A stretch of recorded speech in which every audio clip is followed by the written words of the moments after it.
pergerakan antara zon tidak dibenarkan bermula esok. Untuk laporan penuh, kita bersama Muhammad Azizi Rahim di studio Kuching, Sarawak. Silakan. Terima kasih Syuhaida. Assalamualaikum dan salam sejahtera. Pergerakan antara zon tidak dibenarkan berikutan penguatkuasaan Perintah Kawalan Pergerakan Bersyarat PKPB seluruh Sarawak selama 14 hari bermula esok. Namun ia terkecuali bagi perkhidmatan perlu dan mempunyai permit daripada pihak polis. Perkara tersebut merupakan antara garis panduan Majlis Keselamatan Negara MKN bagi Prosedur Operasi Standard SOP PKPB Sarawak. Antara perkhidmatan yang dibenarkan beroperasi ialah perkhidmatan penghantaran makanan yang beroperasi dari pukul 6 pagi hingga 10 malam sepanjang tempoh tersebut. Aktiviti perniagaan, ekonomi dan industri juga dibenarkan beroperasi seperti yang ditetapkan kerajaan. Ini termasuk pasaraya, pusat beli belah, penjajah tepi jalan, penjajah beredar serta mana-mana premis perniagaan makanan yang dibenarkan beroperasi antara pukul 6 pagi hingga 10 malam dengan pematuhan SOP. Bagi pasar harian, pasar borong, pasar malam dan pasar tani pula, operasi adalah mengikut waktu lesen atau permit sehingga pukul 10 malam. Namun, operasi bagi zon yang diisytiharkan sebagai merah adalah tidak dibenarkan. Untuk perkhidmatan perubatan dan kesihatan pula, waktu operasi klinik dan hospital kerajaan serta swasta dibenarkan beroperasi 24 jam atau mengikut waktu yang ditetapkan kerajaan. Manakala farmasi dan kedai menjual ubat-ubatan beroperasi bermula pada pukul 6 pagi hingga 10 malam. MKN turut menggariskan beberapa aktiviti yang tidak dibenarkan sepanjang tempoh PKPB.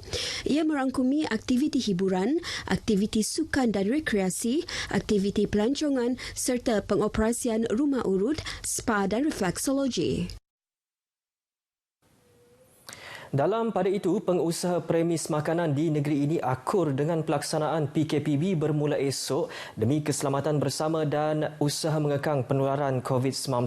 Namun lahir rasa bimbang di hati mereka kerana ia boleh menjejaskan jumlah pelanggan yang datang ke kedai sepanjang tempoh PKPB dilaksanakan kerana waktu operasi juga singkat.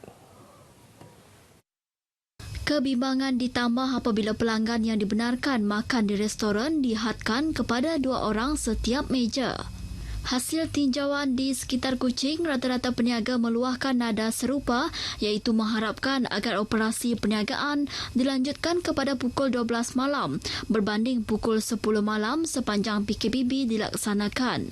Menurut pengusaha premis Renera yang baru saja 3 bulan mengusahakan sebuah kedai makan, anggaran kerugian adalah sekitar 40 hingga 50%. Kesannya amat sakitlah, pedih sebab masa bisnes tu ada terhad sikit, customer terkejar-kejar masa, and then customer merasa takut kerana masa yang ditetapkan kerajaan tu terlampau singkat sampai pukul 10 malam lah. Pengurangan customer tu amat ketara, memang kebanyakan customer tak berani datang ke kedai. Dalam keuntungan tu masih dapat cover lagi gaji pekerja, sewa kedai, barang-barang mentah, modal lah, dapat pusingan modal. Tapi nak lebih tu susah, sukar sikit lah. Bisnes menurun lah, orang datang pun kurang. Macam keuntungannya macam 40-40 lah. Peniaga makan tu kami orang dia disebabkan oleh PKPB lah. Jadi ada kurang sikit lah, ada kurang dikit daripada pengunjung yang datang berbanding dengan hari-hari biasa lah. Sebab sebelum tu alhamdulillah ada dikit ramai orang datang lah. Tapi masa berdagang pun dah dipendekkan daripada 12 malam ke 10 malam lah. Jadi ada kurang sikit lah orang datang untuk makan. Persatuan Nasional Dayak Bidayuh DBNA menerbitkan satu video kesedaran pandemik COVID-19 sebagai peringatan mengenai pematuhan prosedur operasi standard SOP dalam membendung penularan wabak itu. Video itu mempunyai 4 versi menggunakan dialek Bukar Sadong, Bidayuh Bau, Biatah dan Selako. Video itu boleh ditonton di laman Facebook rasmi DBNA dan telah dilancarkan oleh Menteri Pendidikan Sains dan Penyelidikan Teknologi Datuk Seri Michael Manyan Jawong selepas Perhimpunan Agong Luar Biasa ke-4 DBNA semalam.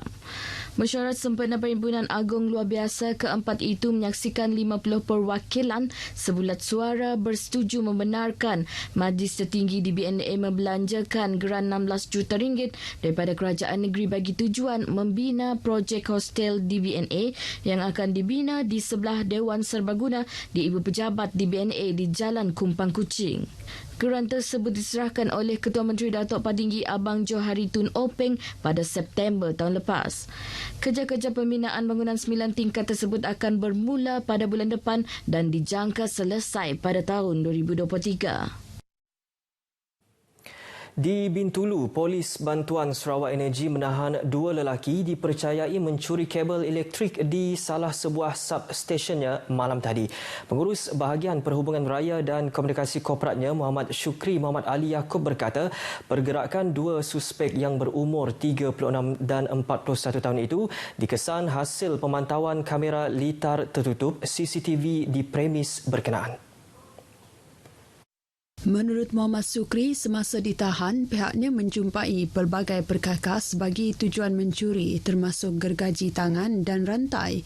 Mendedahkan penangkapan ini dalam satu kenyataan media, beliau turut menjelaskan kedua-dua suspek itu telah diserahkan kepada pihak polis untuk tindakan lanjut.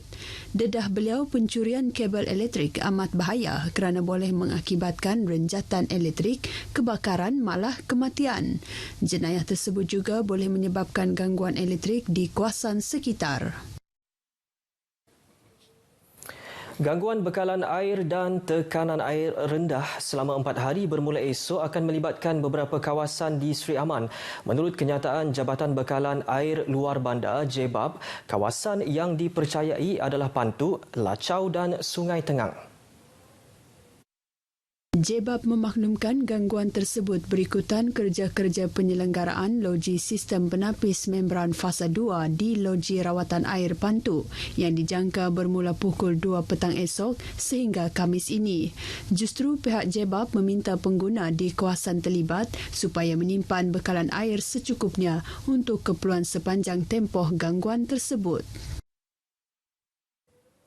Sekian berita wilayah dari Sarawak. Kita kembali bersama Syuhaida di Angkasa Puri. Silakan, Syuh.